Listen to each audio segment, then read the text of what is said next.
Thank you for joining me live from the grooming table. I am Amy Lee, certified professional pet groomer since 2003. I think we all know each other here, and I love that. But it is absolutely my pleasure to share all my secrets of the pet grooming industry with you so you can provide the same level of quality care to the pets that you groom. The same level that I provide to my client pets and every dog that finds itself on my grooming table. But one of the reasons I created this YouTube channel that you guys are all tuning into from all over the world, I am so happy to see you guys. I see you. I'm looking at you. One of the reasons I created this channel is so that we could all have a safe place, a safe community to share all those secrets of the grooming industry that are going to help you provide the best care for pets. You're going to learn essential knowledge about tools, products, where to get them, that kind of thing, how to use them safely and adequately. That's what we do here. That's what goes on this YouTube channel, and it has grown into something big. So without further ado, obviously, welcome to Go Groomer on YouTube. This is your place. This is where you belong. I'm so happy that you're here. Tonight's show is great. I had so much fun preparing the information that I'm going to share with you tonight and really digging deep and going into it and thinking back to when I began my grooming journey. And I do remember those days and those experiences very well. And I remember some of them that really, could have had me completely put the brakes on. It can be very overwhelming. But the one thing that I want to do is to help you guys avoid a lot of those things. And I can do that by sharing here on my YouTube channel with you. So tonight's topic is become a dog groomer. Here's my best advice. Now this is over 20 years experience coming at you as a groomer.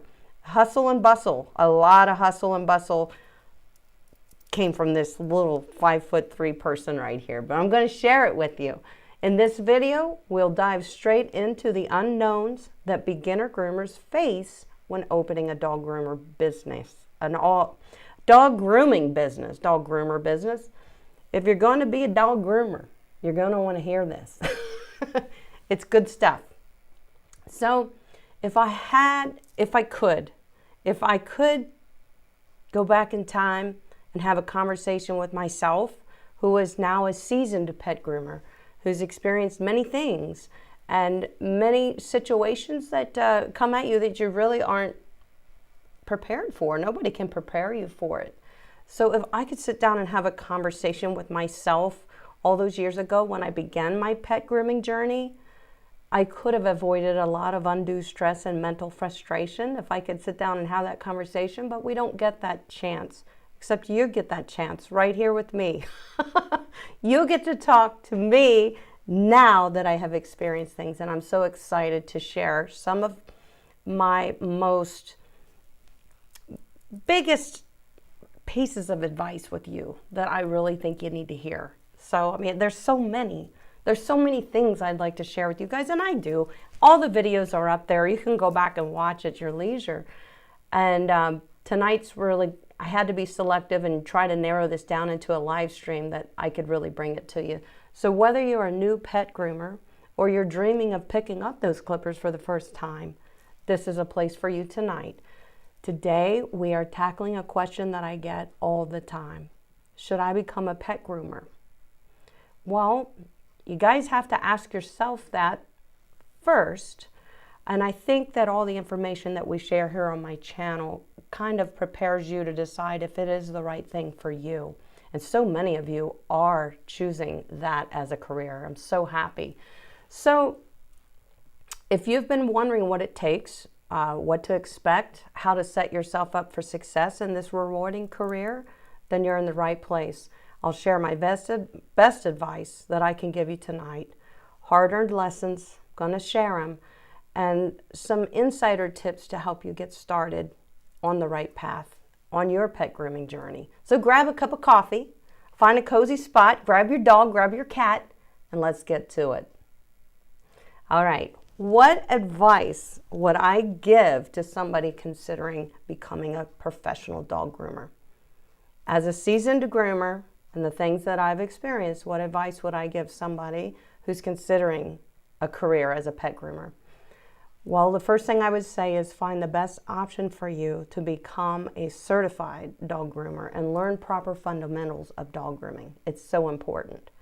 After you learn the basics, continuing your education is what it takes to make you a great groomer. Everybody has the capability to be a great groomer. It just takes some hard work and some extra learning. After you learn the basics and you have continued education, it never stops, guys. Never stop learning and pay for those extending learning sessions. Whether it's seminars at a trade show or it's buying a subscription to a reputable pet grooming instructional online course or subscription to continue to learn proper techniques.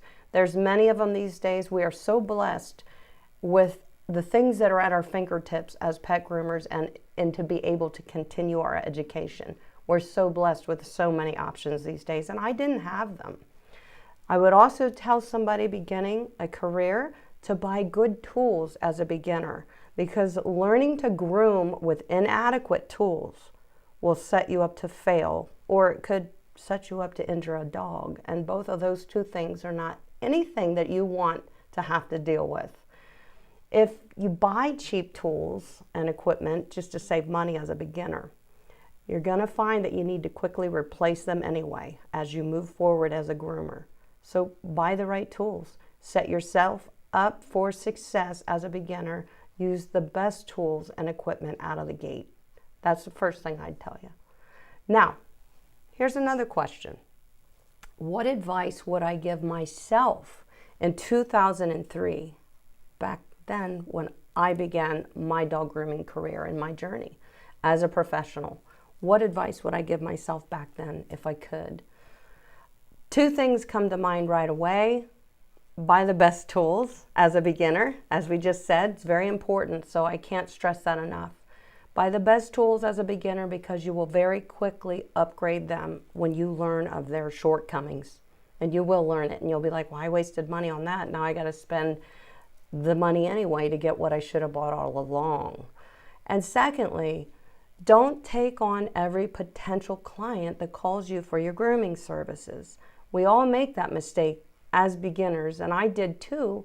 We're building a client base. We feel like we can't refuse any dog or any client, but we haven't worked with any one single of those dogs, not one single dog. We don't have a work history.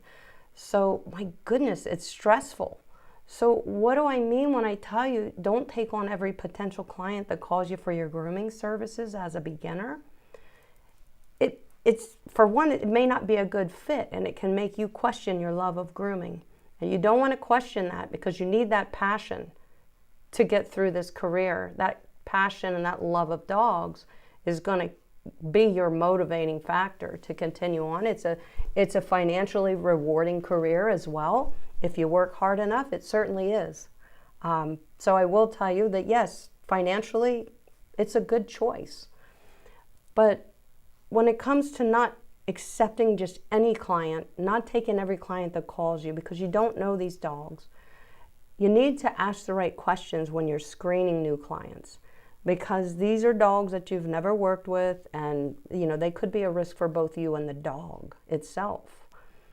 Even better than just asking questions when screening new clients, schedule a meet and greet for new boarding clients, which consists of meeting the dog and the owner, spending 15 to 20 minutes with the dog alone on the grooming table. So important. You're going to learn a lot. That's a wake-up call right there. Spending 15, 20 minutes with the dog alone on the grooming table that you've never met. You're going to brush them. You're going to be handling the dog. You're going to have them stand. You're going to have them sit. You're going to work with them. You're going to have your hands on them. You're going to see how that goes. Can you even get the dog up on a grooming table? Well, what if it's a big Saint Bernard? They can be very easy to work with. But if he's not been properly exposed to dog grooming, you may not even be able to get that dog on your grooming table because he's stronger than you, he's bigger than you. I know I can say that. St. Bernards are stronger than me and they're bigger than me. I need them to trust me and trust the grooming table. So during this meet and greet appointment that you're going to go ahead and assess the dogs. Are they familiar? Are they even familiar with grooming tools, with the procedures, as well as you're going to examine the dog's behavior and their willingness to work with you.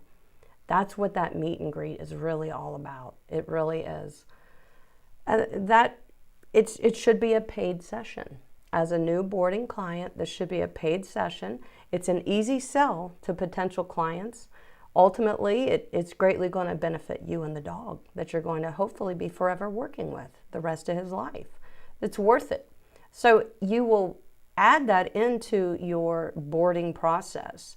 You know, if you're taking a half an hour, 20 minutes to spend with the dog on the table, 5 minutes to introduce yourself to the pet owner and the dog when they walk in, 5 minutes to, you know, say your goodbyes and go ahead and schedule the dog. That's a half an hour. So if it takes you, you know, if you charge $60 to groom a small dog and it's an hour and a half groom, then divide $60 by 3 because you're only taking 30 minutes to do this. And make sure you only take 30 minutes, you know, so that you get paid what you need. You could take an hour if you want, but charge for it. So what do you make in an hour?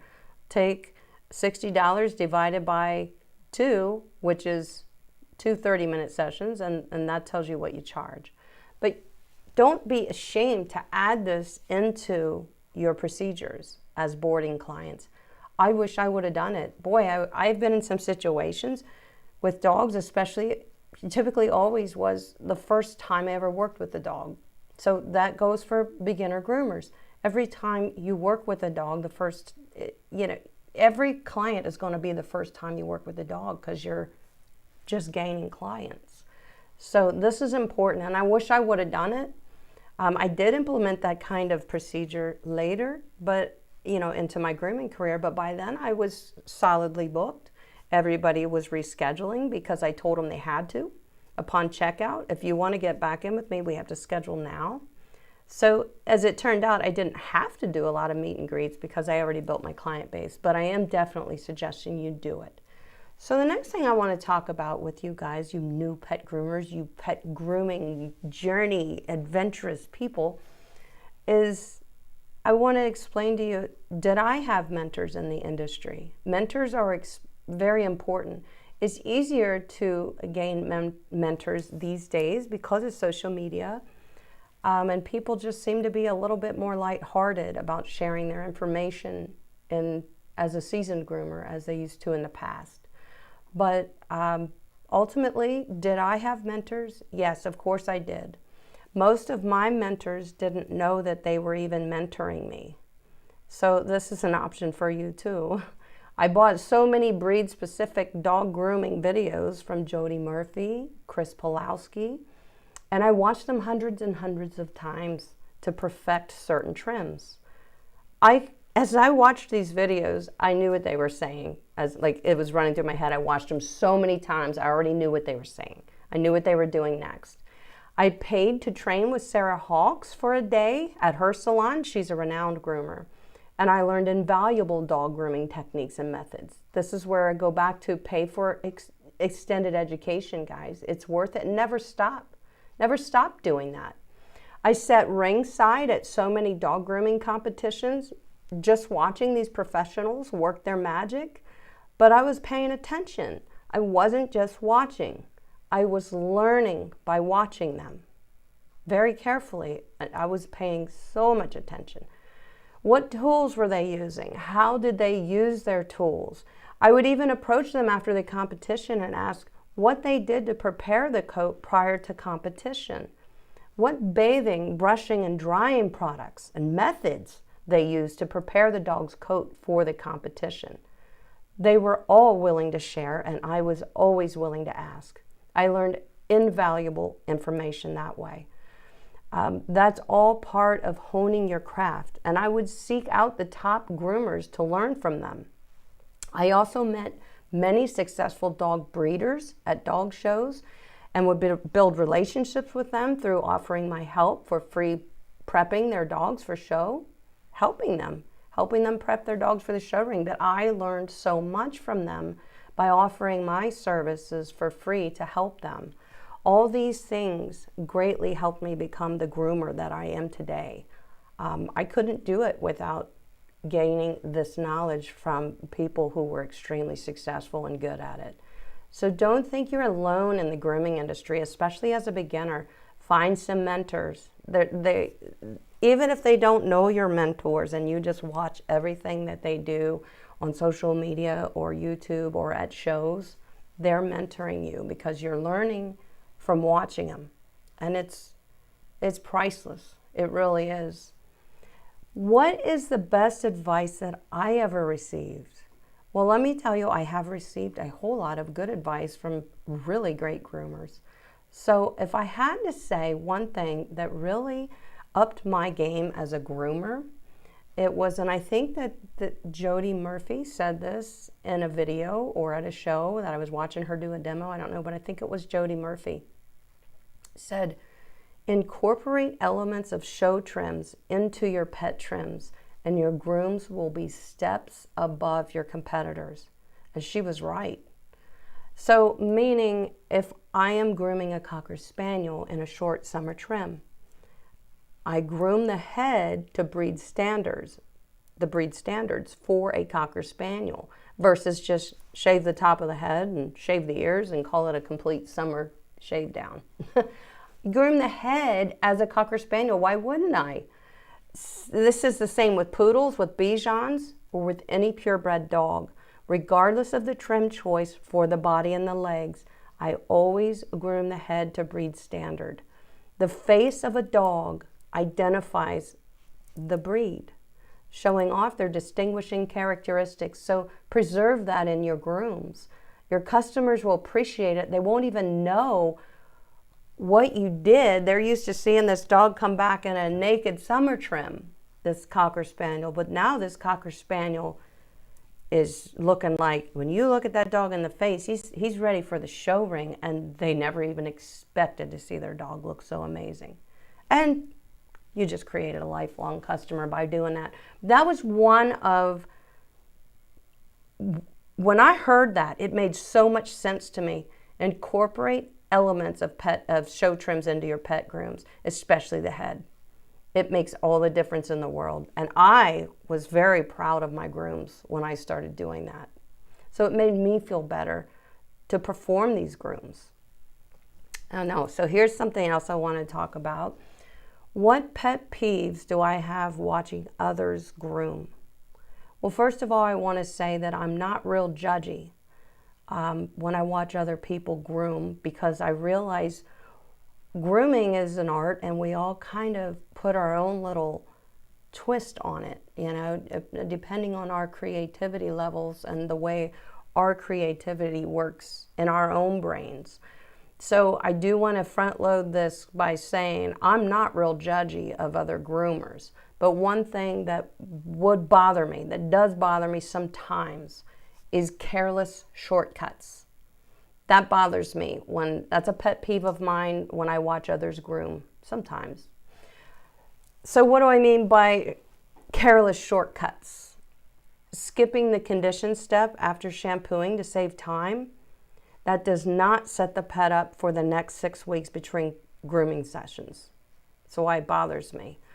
The dog will be vulnerable to dry, flaky, itchy skin and harder to keep brushed out at home. So we're not helping the pet owner either by skipping the conditioner. But more than anything, shampooing without a condition follow-up leaves the skin and coat unbalanced. That's the worst part of it. It's a recipe for disaster for the dog if you shampoo a dog and you don't condition them. Pet grooming is all about what is best for the dog, and grooming procedures should align with the health requirements, what's best for the dog. Skipping the conditioner may save the groomer about 10 minutes, but it will add about 10 minutes to the drying and brushing process before trimming. So what did it do anyway? Nothing but set the dog up to have dry, flaky, itchy, unbalanced skin. and the pet owner a harder time keeping them brushed out in between grooming appointments. So careless shortcuts. Be considerate, be thoughtful. If there are ways to, save time when you're grooming, but that's not one of them. Skipping important steps of a groom is not a way to save time, and it's not a shortcut. It shouldn't be allowed. So that's one example of careless shortcuts. Some others are failing to completely dry the dog's skin and coat before clipping, using dulling shears, overuse of de-shedding tools instead of safer de-shedding methods. It's a pet peeve of mine. That's a shortcut that should never be taken. The list goes on, but I'm going to stop there with that. The message that I'm trying to send here is don't take shortcuts that put the dog at risk. It's that simple. It's all about the dog's well-being, their safety, and their quality of life and their experience with you. Only take shortcuts that add value to the dog grooming experience for that dog. Only take shortcuts that add value to the dog's experience. That session, that grooming session, that's it. If they don't add value, it's not a shortcut, don't do it. Do I have a favorite breed to groom and a least favorite breed to groom?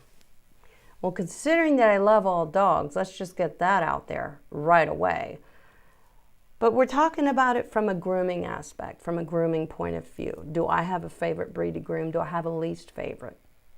I have to say first that there are a lot of dog breeds that I have always wanted to work with, that I've always wanted to groom, but demographically, where I'm located, I never had the opportunity to work with and experience attempting that trim on many breeds. So there's that. So I have to answer this question based on the dog breeds that I have worked with. I have many favorites, but I really enjoy grooming Schnauzers and Terriers. I just like the trims. I like the before and after. I like how fast Terriers dry. I like how natural their coat is. It's easy to make. It's easy to have it to produce like a natural finish on Schnauzers and Terriers, and I think maybe that's why. Schnauzers in particular, I love the very specific trim specifications, the breed standard trim guidelines. I love that about the Schnauzer trim. I love that about most Terrier trims. I just find those trims to be very interesting, very fun to pull off, but that's just me. That's what I like. I enjoy grooming most every dog, but the question was one of my favorites to groom. It's not about the dog, it's about the haircut. I love grooming all dogs.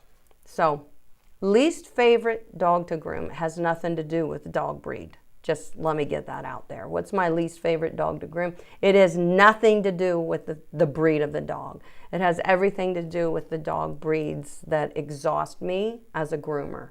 Obviously, they're going to be my least favorite to groom. Some of those dog breeds would be Huskies. I love Huskies. But to groom them, they're difficult at times. They're so sweet though. They try to be good. But they hate water and bathing. And that's a big part of their groom. So that's one of the reasons I don't enjoy grooming Huskies.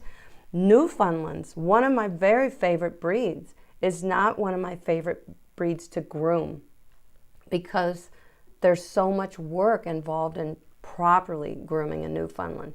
And I'm dedicated to always meeting a dog's skin and coat care needs when I'm grooming them.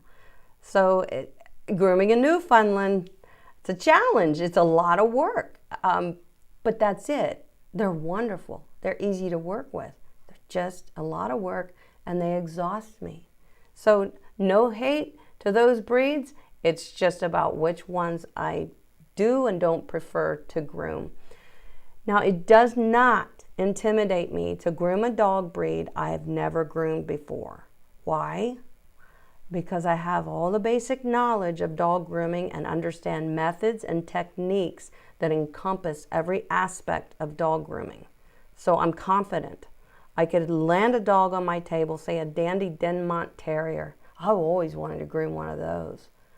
Well, if one landed on my table, would it intimidate me? Not at all, because I understand all the aspects of grooming techniques and methods. I have studied it all. I have never been able to push play on all those methods, but I've studied them all. All I need is a book to reference to know the pattern set and the head trim specifications. That's all I need. I'm confident that I can groom any breed to breed standards because of that. So there again, it goes back to, if I hadn't have continued my education and continued learning, and still do to this day, I love learning about especially breed-specific techniques and methods. I love it. I will never stop doing it. But if I hadn't learned that, I would not have the confidence to say what I just said, that any breed that lands on my table, I am not intimidated to groom. I am confident that I can pull off a breed standard trim for any dog breed. And I want you to get there too by continuing your education after you've gotten your basic dog grooming knowledge and your certification. Continue that education. You will love doing it because you will see the way it improves your work, for one. Let me say it this way. You'll impress yourself. And impressing yourself at work feels good because oftentimes at groomers, there's nobody else in the room with us but the dog. And though he's probably pretty impressed with your grooming skills, he's really just more worried about, are we done yet? Do I look pretty? Can I go home, take a walk and a nap? So anyway, I just want you to know, don't ever stop learning. So let's move on. How do I handle weird grooming requests from pet owners? Well, we all get them. Requests that, do not align at all with the dog's coat type or their lifestyle. Those type of requests. We get them often. There are many requests like that. And I find a way to talk to them, and I talk to them into preserving the beauty that their dog was born with, what breed they are, what coat type they have. Let's try to work with it, not against it. And I find a way to boast about their dog's breed, coat type, so that I can convince them to go more with something that does align with what the pet is designed to wear. So I won't shave clean poodle feet on a Shih Tzu. I've had the request. Just because the pet parent thinks that it's going to attract less dirt in the house. That's the reason. They're not trying to be weird or anything. They're like, why don't you put poodle feet on my Shih Tzu so that their feet are cleaner? And I'm like, well, why don't we just tighten up the grooming schedule instead of 8 weeks, make that 6? Whatever. There's a way to talk to them.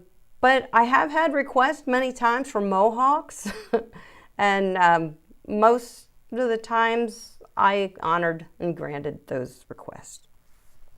But I still made it look balanced and symmetric with the groom. And sometimes it only took that one time to do it, and the pet owner goes, no, I like the way you've been grooming. Let's not do that again. Thank you. But every now and then it's fun to do something like that. But I still even try to discourage that. No, mohawk, your dog's not a cockatoo. Your dog is not a cockatoo. Let's not do that.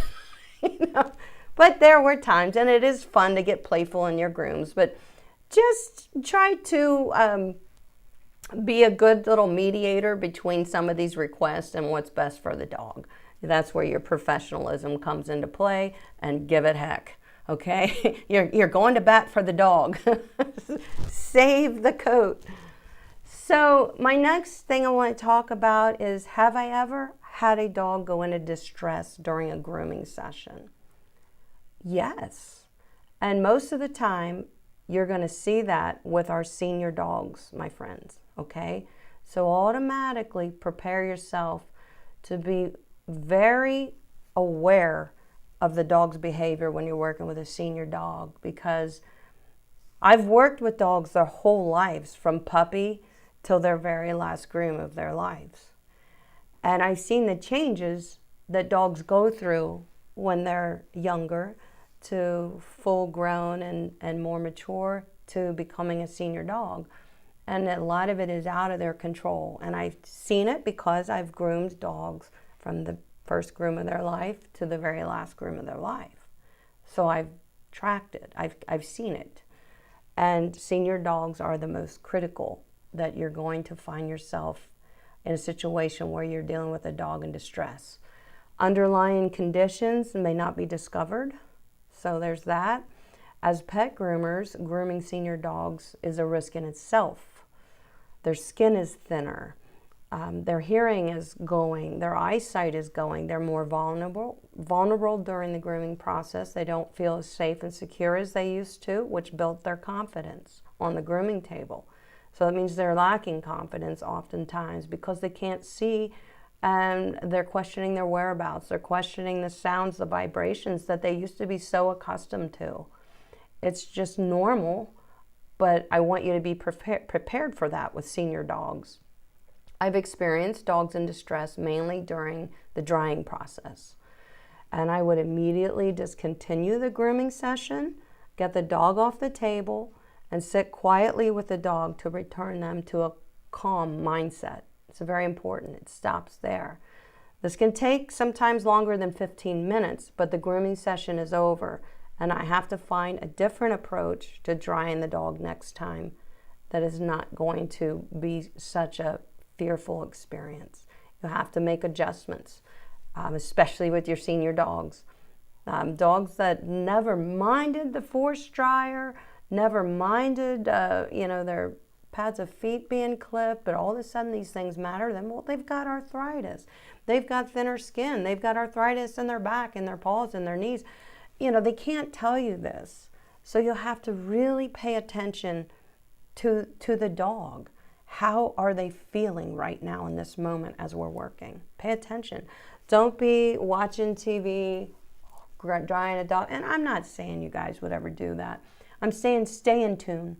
Stay in tune with the dogs the whole time you're grooming them, and you'll gain an insight into how they're feeling, and that's important because the next thing that follows how they're feeling is their behavior is going to show how they feel, whether that's happy, sad, fearful, anxiety, afraid, whatever. So what does this do when a groomer experiences a dog in distress? What does this do to a groomer's confidence and their mindset?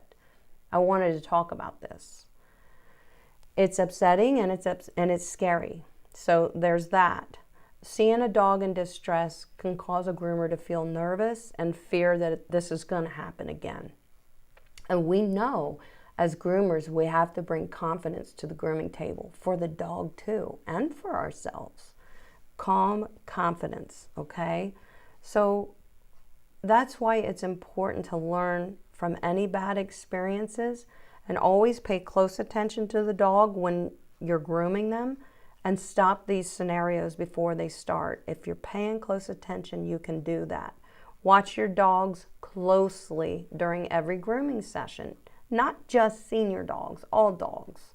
Look for signals that they will give you through their body language. They're going to tell you, they're going to talk to you. Remember we did a live stream about that?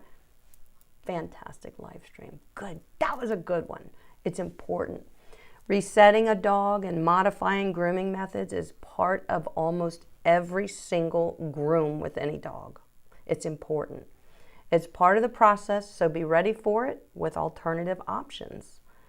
So preparedness, I guess, is, what I'm saying, that what are you going to do before that happens, right? That way you can remain in control of a situation for the dog, because they're going to lose control. You have to remain in control and you have to help them. You're all they got. So, it's a big job. And we wear a lot of hats. Give yourselves a pat on the back right now. I'll wait. Are you? Pet groomers are heroes in my book. And I know that they are. There's no question. Let's talk about something funny. Let's change the mood. I had to change the mood with this because that is a serious topic, but it's one that needed to be addressed. Pooping accidents during grooming sessions. How does that go? Well, hey, first of all, front load.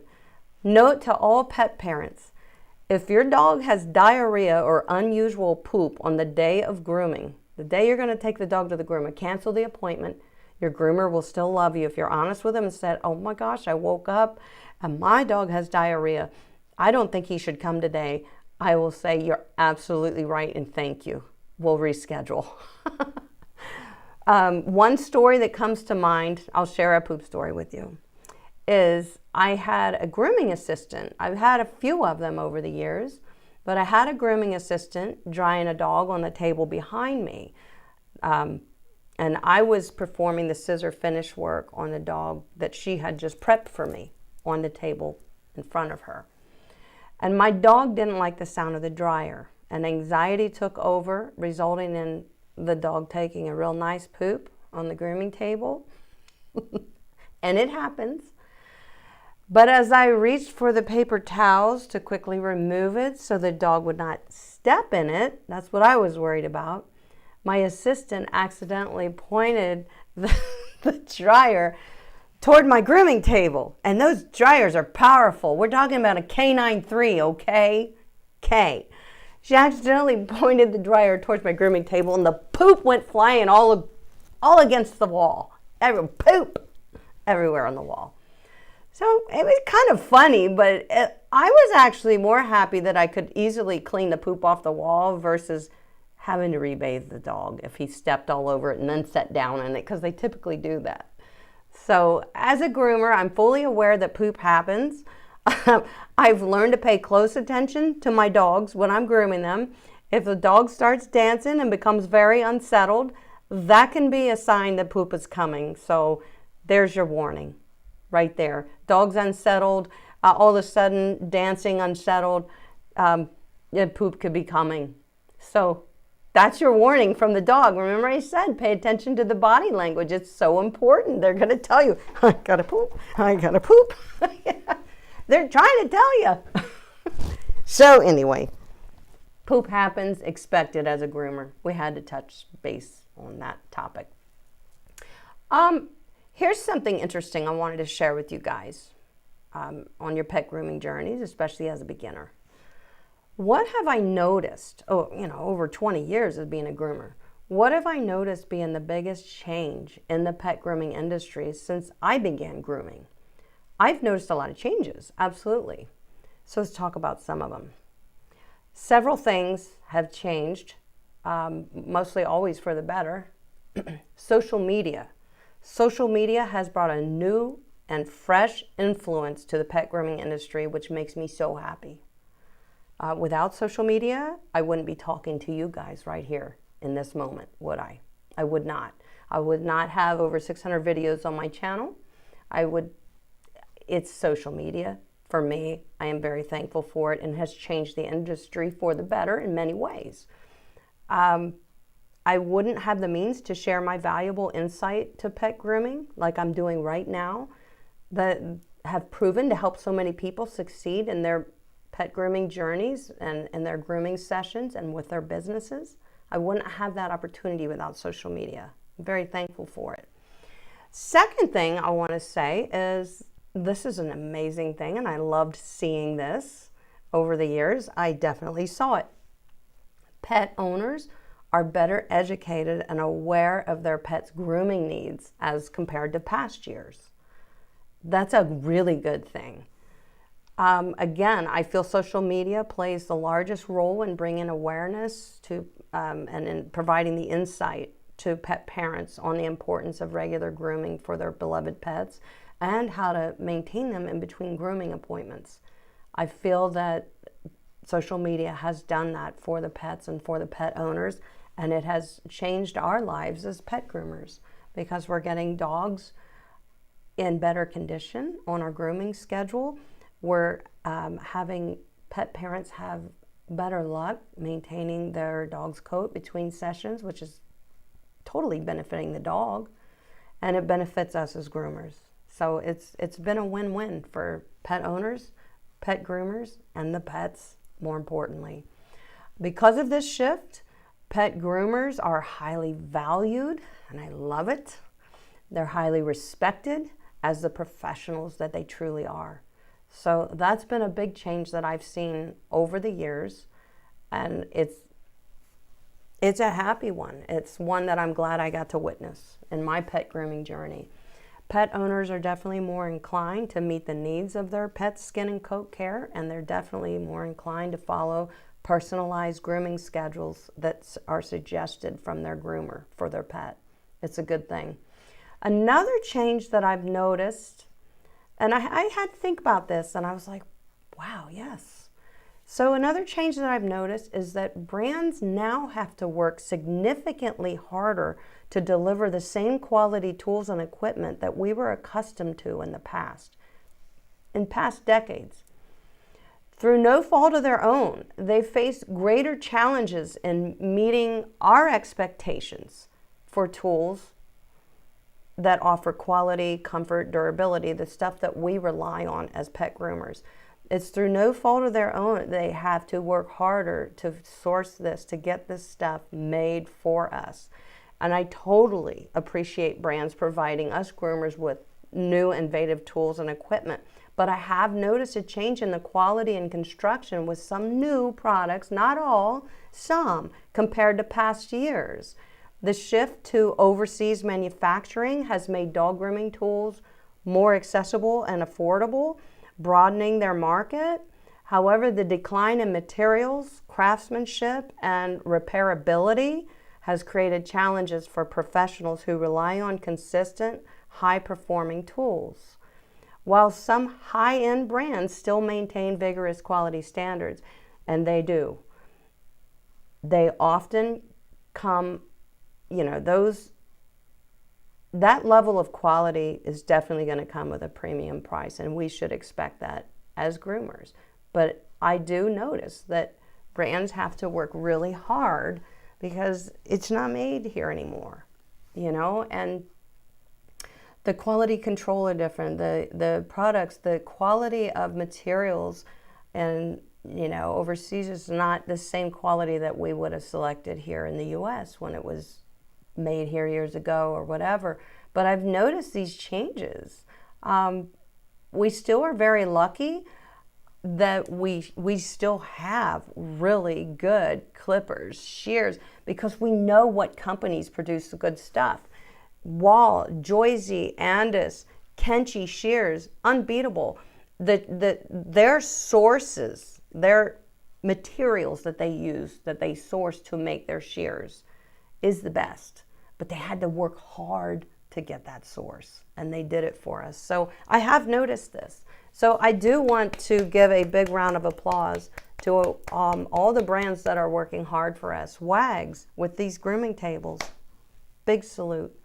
They're working very hard to continue to produce wonderful, comfortable, durable, innovative tools, product, and equipment for us, though that they have to really babysit the process. It's not the shop down the street anymore. It's over the ocean. And that can be difficult to manage. So I'm very happy about that. What are some of my most valuable additions to my dog grooming business? Oh, well, this one was easy for me. There are many. Oh my gosh. I did forget to mention that tub. That is a TriStar Vet tub, and I bought it several years ago. And it was one of my most valuable additions. I can groom any size dog in there comfortably to both me and the dogs. But another thing is the Prima Bathing System. So I'm going to talk about the Prima Bathing System. I'm going to talk about an electric dog grooming table. Absolutely added a lot of value to my grooms, and pet grooming software. So let's start with the Prima Bathing System. I'm going to show you a picture in case you don't know what it is. You know what it is. I use it all the time. Adding the Prima Bathing System was a game changer. It drastically shortened the time it took me to groom the dogs on my schedule, and it saved me money, big time. Saved me money, it saved me effort, but it saved me money using less shampoo while producing better results than I could produce by hand washing the dogs. So the Prima Bathing System from day one, and I have been using it for probably 17 years. I'm on my second one. but my first one didn't quit. I just upgraded it. So it's been a game changer for me. I can save you 15% on any Prima Bathing System. If you're interested in adding that into your business, if you're a beginner starting a business, I suggest everybody get this bathing system. In my opinion, and I've done research, it is the best one on the market. So I have linked in the description for you if you would like to save 15% on a Prima Bathing System.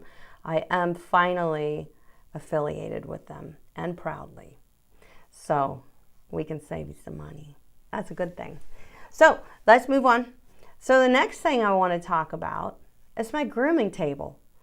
When I upgraded my hydraulic grooming table for the WAGS electric dog grooming table, and this is a specific dog grooming table, they have about 6 grooming tables. I have it linked for you below. But when I upgraded to this table that I have, I noticed a huge increase in my productivity and my comfort, and the dogs definitely felt secure and safe during grooming sessions with such a nice, comfortable area to work on. It's amazing. I love the table. I really do. In my opinion, it is absolutely, I didn't want any other table. I could have bought any table in the market. I didn't want any table but that one. So you know that I recently got the WAGS electric grooming table, and I highly recommend it to anyone who is in the market for a dog grooming table, especially my beginner groomers. If you got a great space to work at that adds all this comfort and versatility to your grooming sessions, it has storage right at your fingertips. You don't need to even walk away from your table. You don't even need to turn your back on the dog if you have a table like this. It's important. And I really think that it is helpful, especially as a beginner, to have such an amazing table to work with dogs on that's safe and comfortable for you. So I did link my table for you if you guys want to go check it out. It's in the description below. It's the WAGS electric pet grooming table. It's their biggest table that they have, and it has storage. They call it the store load table. It has 4 drawers in it. It's amazing, and it's such a smooth ride for the dogs. That's one thing that I really love. I mean, just playing around with it. And it has foot pedals on both sides. As a beginner, making an $1,800 investment like that it's amazing. That is a great price. What I paid for my Viper table, which was the one I replaced when I bought this WAGS, that was a $2,500 table. Same quality though, but this one is better. It is much better. It is more versatile for me and the dogs, and that's the important thing. So next thing I want to talk to you guys about, an important thing, but we got some surprises for you here. Using pet grooming software is the only way to run your dog grooming business. And you know that I recommend PetSched grooming software to anybody looking to grow, streamline, and run a dog grooming business. I learned about PetSched when I attended the Hershey Groom Expo this year in September, and I quickly partnered with the company to offer you a great savings if you use my link provided in the description of this video.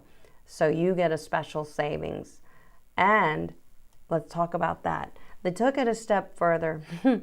So I spoke with my friend Vish, and I just love him. Spoke with him last week from PetSched, and he informed me, he was so excited. He said, Amy, you know that cute little voice he uses, Amy. So he says, I have a special promotion that you can offer for your audience during Black Friday this year, 2024. I said, let's have it. Let's go. He said, yeah, it's going to launch this Monday, which is today. So launching today for a limited time.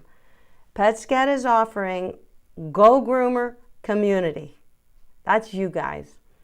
For $799 a year it used to be. He's now extended that for 18 months. So $799 for 18 months instead of 12 months is what it costs when you sign up for the premium plan. This is a 55% discount. I was like, Vish? And he's like, yep. Well, it's for a limited time, but he said, let's get them going.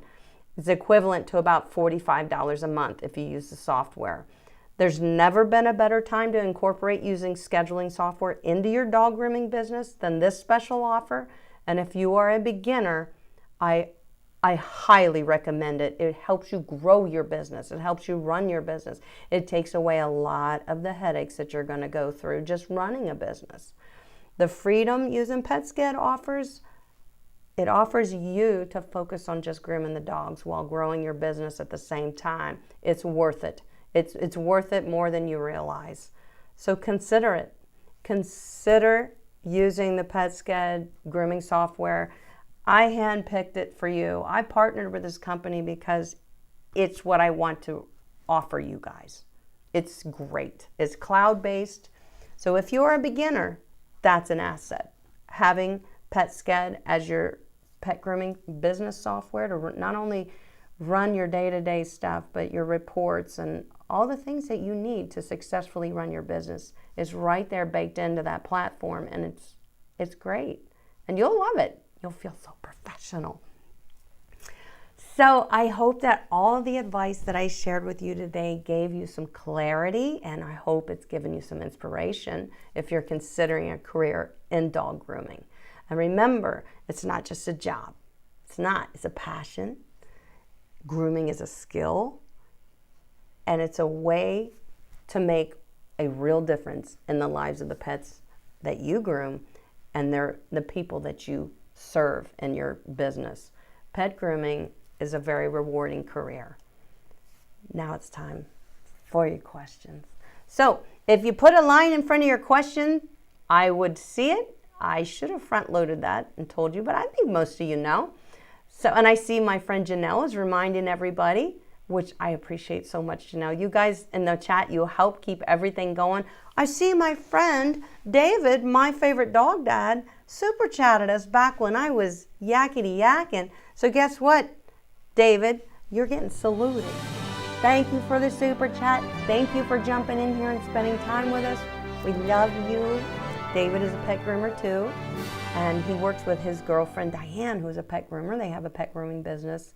I forget where, I think it might be Indiana. I'm not sure. I don't want to misspeak. But anyway, thank you, David. I appreciate that. So I'm scrolling up to look for your questions. Well, we have gotten very, very chatty. So, oh, come on. Oh, my mouse is doing weird things. Don't do weird things, mouse. Okay. If I see a line from your question, I'm going to answer it. So if you have a question, hold the dash key down, create a line, and then ask your question. Type your question so I can answer it for you. Christine says, was considering getting the Dews dryer also for the puppy. Is it worth the price? I have a force dryer. It depends on if you have a very small dog. If my mom uses my Dews dryer, I keep it over there with her for the schnauzers for the most part, Ellie and Grace, because they pretty much are with my mom all the time. So the Dews dryer is perfect for the miniature schnauzers, and mom loves it. The dogs love it. It has great setting options. It's quiet, it's comfortable, and it can easily sit on your grooming table or whatever workspace that you create to groom on. So, and I have some videos of that on my channel, Christine, of mom having that on her table. You can see how it just fits perfectly. But if you had anything bigger than, say, you know, a not very small dog, definitely medium-sized dog, I'd say no. It's not going to be a great fit because you're going to have a hard time directing the air where you need it to go, first of all, because the dog is bigger. You're going to have to work a little harder to get the dog dry. So I would say no. You're probably, if you have a medium-sized dog or up, you're going to be better off with a forced air dryer, and definitely get one that has a variable speed so you can adjust the airflow. If you want to dry around the ears, you know, hold them down, turn the air way down low and hold it a little further away so it's just kind of blowing air and helping to dry the dog. But I wouldn't suggest the Dews dryer. I think you have a Cocker Spaniel, Christine, and if that's the dog you're wondering about, I'd say no. I wouldn't do it. I wouldn't get the Dews dryer. And you're right, it's expensive. It's over $200. And there's a new model. It may even be more. Rambling Court Jester, hello, says, I heard Mohawk. Perhaps I should go for that one myself. Just kidding. Well, you could. You and Harley could get matching Mohawks. Harley's your dog, so I think you should ask Harley, and I don't think Harley can grow that much hair on top of her head, so I'd say it's a no. You can't wear matching mohawks with Harley. But hey, you can do it. Oh, Christine says, I would be lost without you teaching us. Wow. I just can't imagine. This stuff needs to be shared. We need to do what we do, and I love doing it. I'm very thankful for you guys to come and get the right information that you need so that you can provide your dogs with safe grooming sessions. I'm very happy. H. Metals says, best grooming supplier, best grinder. Best grooming supplier, my favorite distributor has always been Groomer's Choice. And they offer my audience a 10% discount on anything. And they have everything. Anything on their website if you use my code. And that's linked in the description below. But my favorite has always been Groomer's Choice.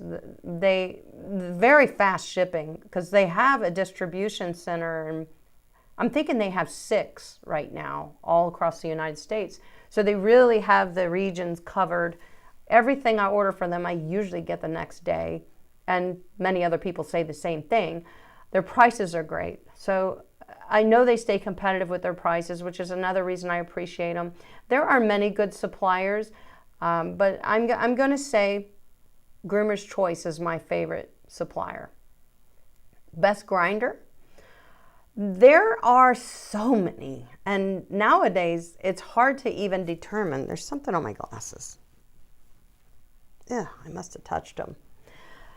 Nowadays, it's hard to even determine knockoffs from the good ones.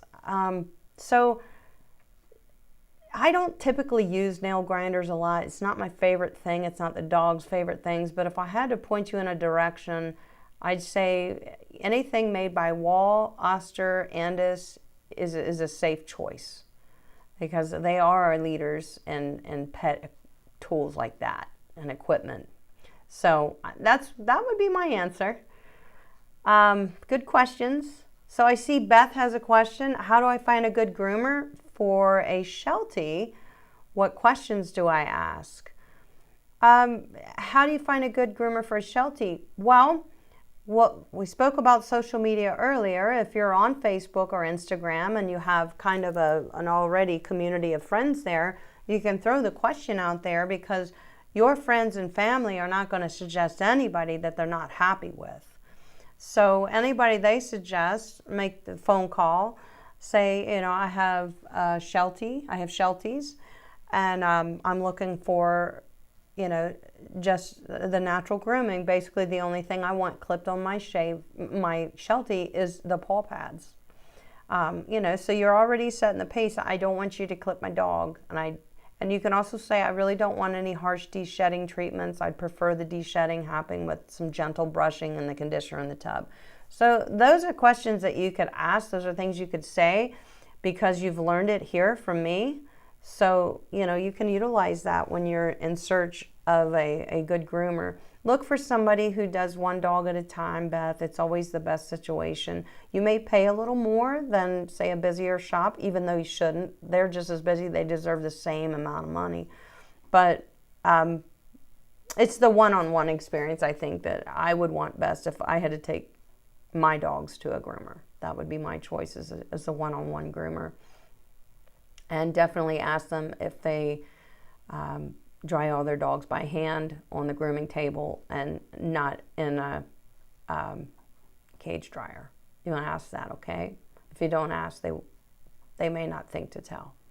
And it may not be the right fit for your dog. So you want to ask those questions. H. Metals says, if a dog bites you, can you bite them back? No, you can't. Then, you know what? Then the dog could probably press charges on you. And then you'd have to go into quarantine, and there'd be a whole police report. You don't want to go there. No. I wanted to say earlier, I'm glad you said that. I think you were just being funny. But no, you don't bite a dog. When we were talking earlier about struggles with people beginning their grooming journey and don't know the dogs that are going to land on their table until the first time they groom them, Those were often the only times I've ever been bitten by a dog, was the first time I ever worked with them, because I didn't know enough about them. Other than that, people always say, how often do you get bit? Like never, ever, ever, ever. And I only work with dogs that I can work with. But typically the only times I would get bit was when I was working with a dog that I really didn't know. So that's why I say to you guys, it's a risk. That meet and greet and charge for it is important. It's important for the dog too. Because if the dog bites you, and if he draws blood or breaks skin, if you need medical treatment, you've got to report that. He may have just been a complete fear biter and just not used to the grooming process, you know, but now he's a biter, you know. So I think the meet and greet thing is a really good thing for you to do for you and the dogs that you groom.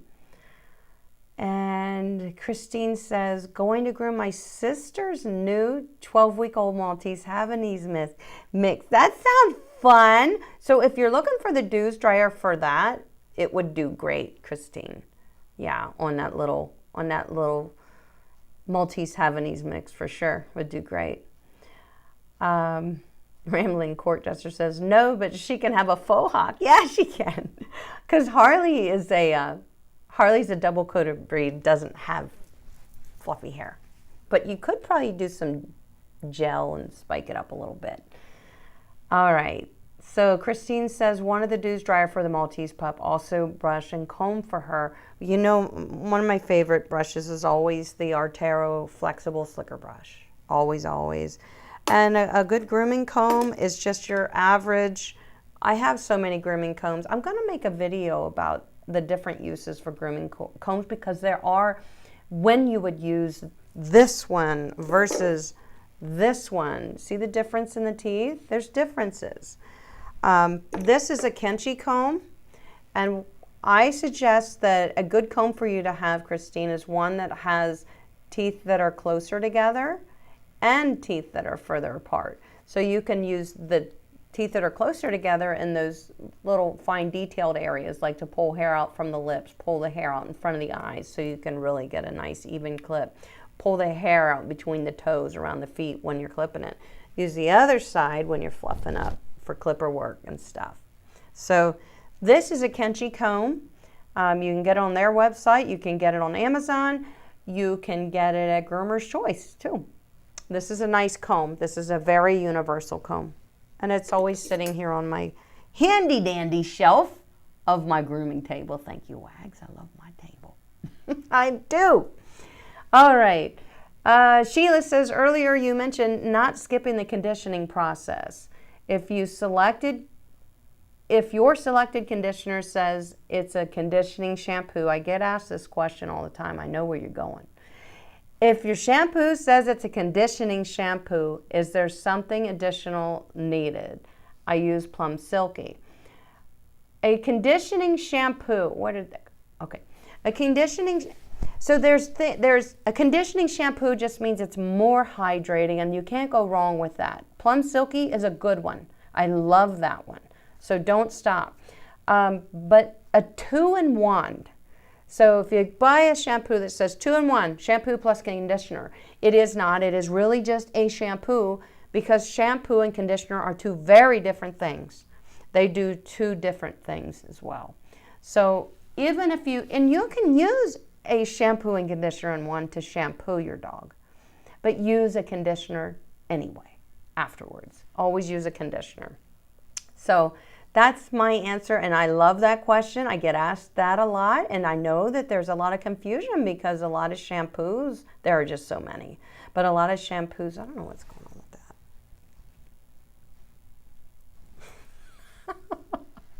that. I'm working on my mohawk.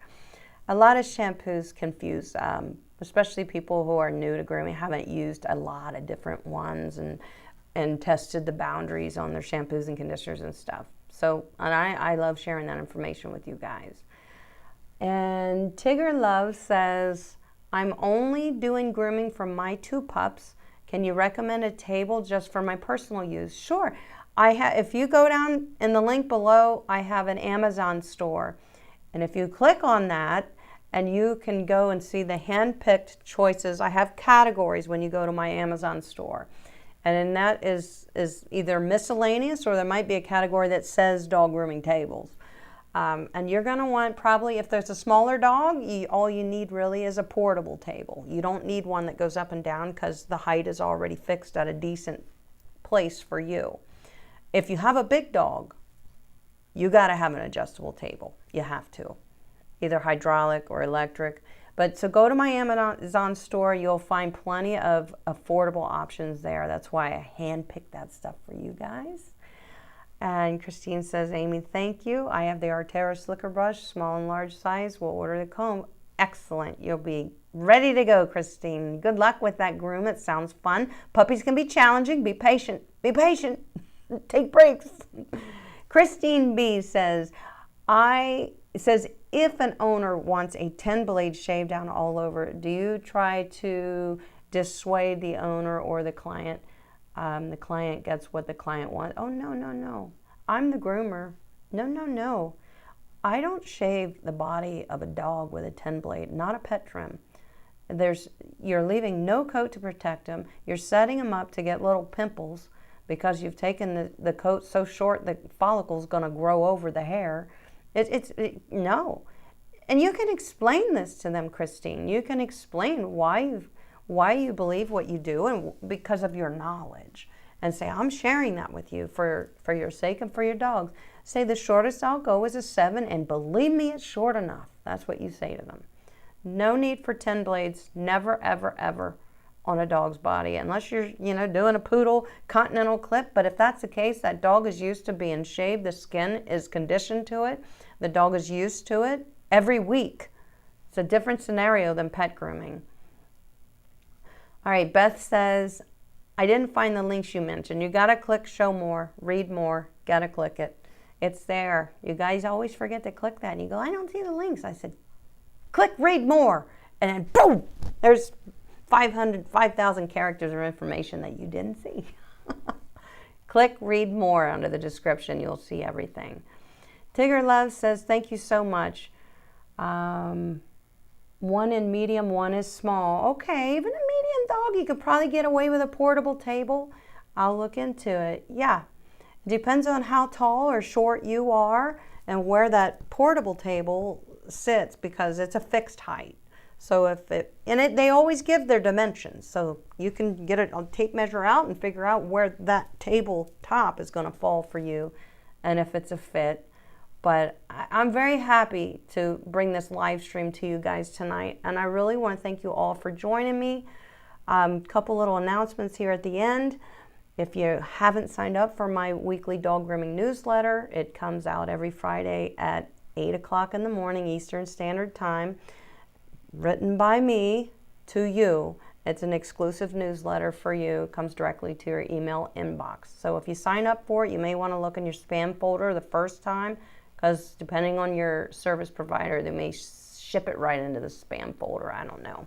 But it's wonderful. People are loving it, and they're signing up constantly for that newsletter. It's helping people. It's just more of what we do here, In the description below, you'll find a link to sign up to that completely free. So, also, channel members, my hounds, I see you. Everybody in the chat who has a special badge behind their name, they're my hounds. They're my channel members. We just had a great live learning session yesterday. It was great. I want to thank you again.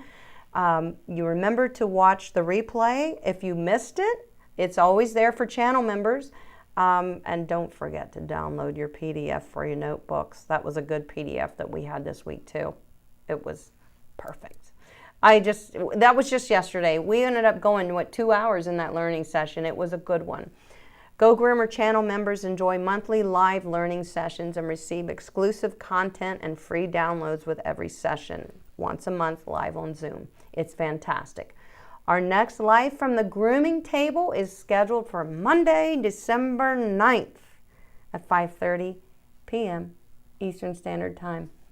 Alexa, set reminder to watch Go Groomer Monday, December 9th at 5:30 Eastern Standard Time. Thanks, Alexa. Now, in closing of our live stream, I'm going to leave you with the Farmer's Dog Super Bowl commercial that touched hearts and dog lovers all over the world.